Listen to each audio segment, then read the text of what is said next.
10 conseils pour la destinée de nos enfants.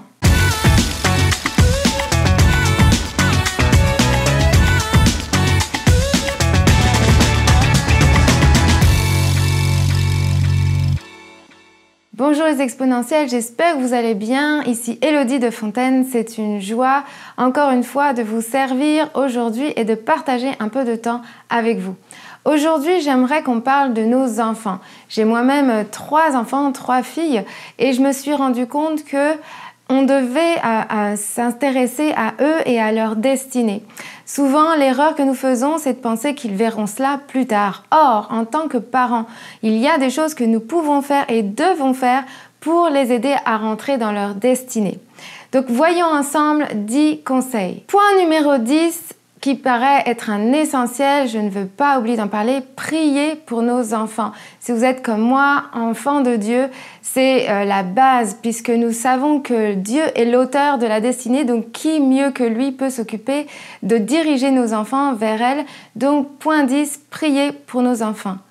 Point numéro 9 qui est lié au premier, c'est d'enseigner nos enfants dans les voies de Dieu pour la même raison. Quand on va inculquer à nos enfants de suivre la voie de Dieu, c'est automatiquement les conduire vers leur destinée. Point numéro 8, semer dans la vie de nos enfants. Ce que je veux dire par semer dans leur vie, c'est de les bombarder, comme je dis souvent, les bombarder de ce qu'ils seront plus tard. C'est-à-dire qu'au-delà de les voir comme ils sont, à leur âge, qu'ils aient 2, 4, 10, 18 ans, c'est de semer dans leur vie en les bombardant de ce que vous voyez en eux.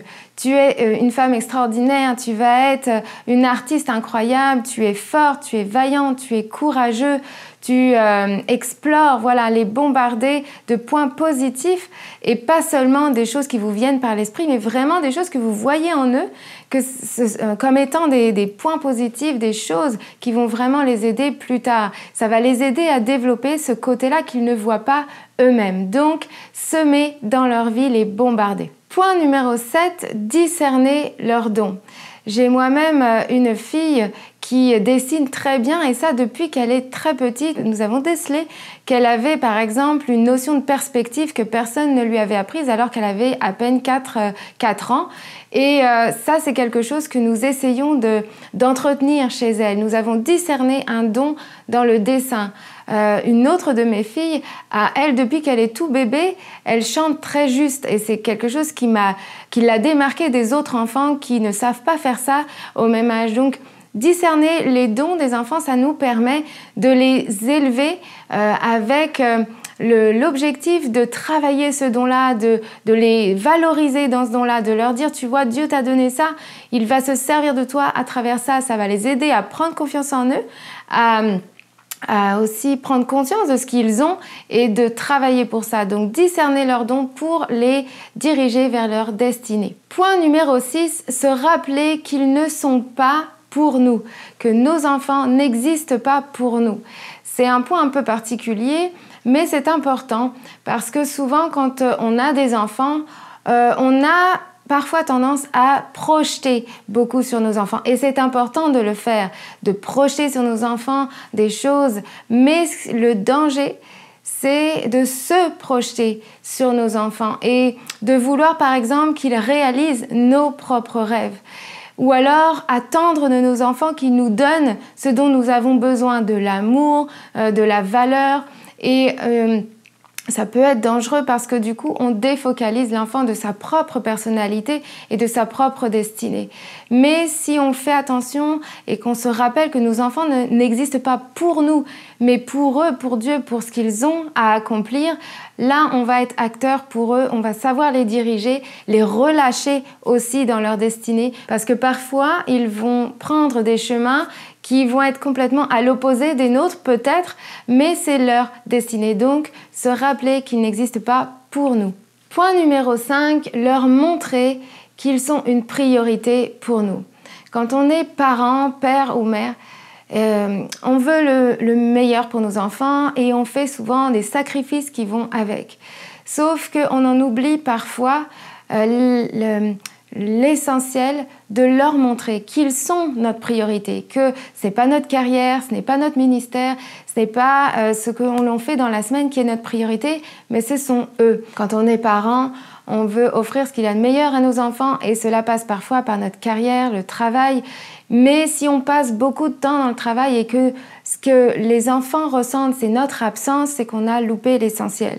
Oui, je ne dis pas qu'il faille tous être des parents au foyer, mais il est important dans notre relation avec eux, dans notre discours, qu'ils sachent, qu'ils entendent qu'ils sont une priorité pour nous. Et ça passe par exemple par le fait de, quand on est avec eux, d'être vraiment avec eux. Il y a souvent sur les réseaux sociaux des images qui sont très évocatrices, des parents qui sont toujours sur leur téléphone, les enfants sont à côté, c'est comme s'ils n'existaient pas. Ça nous agresse un peu, mais on n'est pas très loin de la réalité. Donc, quand nous sommes avec nos enfants, soyons vraiment avec eux, montrons-leur qu'ils sont une priorité. Ça va les aider indéniablement pour avoir confiance en eux et d'être en sécurité pour développer et entrer dans leur destinée. Point numéro 4, leur donner le droit à l'échec. L'échec, malheureusement, est souvent vécu comme quelque chose de hyper négatif. Quand on est enfant, il y a des mots, par exemple, qu'on entend qui sont très forts, comme « mon enfant est en échec scolaire ». C'est terrible de dire ça d'un enfant, c'est comme mettre une croix sur sa carrière. Or, il faut qu'en tant que parents, nous puissions inculquer à nos enfants que l'échec n'est pas négatif, c'est juste une étape de la vie qui peut se présenter et qu'il n'est pas la fin d'une chose, mais qu'il doit nous permettre de rebondir. Donc, ne pas valoriser l'échec non plus, mais dire que c'est normal, que échouer, ce n'est pas être fini. Échouer, c'est juste la capacité d'apprendre qu'on n'a pas fait les choses comme il fallait, comment je dois réagir autrement. Donnons la chance à nos enfants d'échouer, mais de pouvoir rebondir. Et c'est mon point suivant, point 3, savoir se relever. Apprenez-leur à se relever. Apprenez-leur que l'échec n'est pas négatif, qu'il peut faire partie de la vie, et apprenez-leur à se relever, à rebondir, à dire comment je peux rebondir sur cette situation, comment je peux trouver ce qu'il y a de le positif là-dedans, comment je peux me réorienter, comment je peux changer ma façon de voir les choses. Apprendre à se relever. Point numéro 2, donnez-leur le goût de l'aventure. La vie est une aventure et la vie avec Dieu est une aventure extraordinaire. Donc, il faut pouvoir donner à nos enfants le goût d'être aventuriers. Pourquoi? Parce que souvent, en fait, c'est même toujours, je pense, quand on marche vers notre destinée, on est souvent devant des situations nouvelles, des situations inconnues, des situations où il nous faut oser, où il nous faut être courageux, où il nous faut sortir de notre zone de confort. Et donc, si vous apprenez à vos enfants à avoir le goût de l'aventure, ça va certainement les aider à marcher vers leur destinée. Donner le goût de l'aventure, c'est leur apprendre qu'il ne faut pas avoir peur de l'inconnu. Il faut se dire que si c'est inconnu pour nous, ce n'est pas inconnu pour quelqu'un d'autre et qu'on a tout en nous pour réussir, donc leur apprendre à être aventurier. Et le point numéro 1 que je veux vous partager, c'est de leur apprendre à aimer et servir. Aimer la vie, aimer les gens, aimer Dieu, aimer ce qu'on fait et servir. L'amour qui finalement nous amène à servir les autres, à se mettre au service, à reconnaître la valeur de l'autre. Pourquoi j'insiste sur ces 2 points? Eh bien parce que quand on est dans une attitude de cœur qui aime et qui sert, ça ouvre des portes et ça nous place incontestablement sur la route de notre destinée.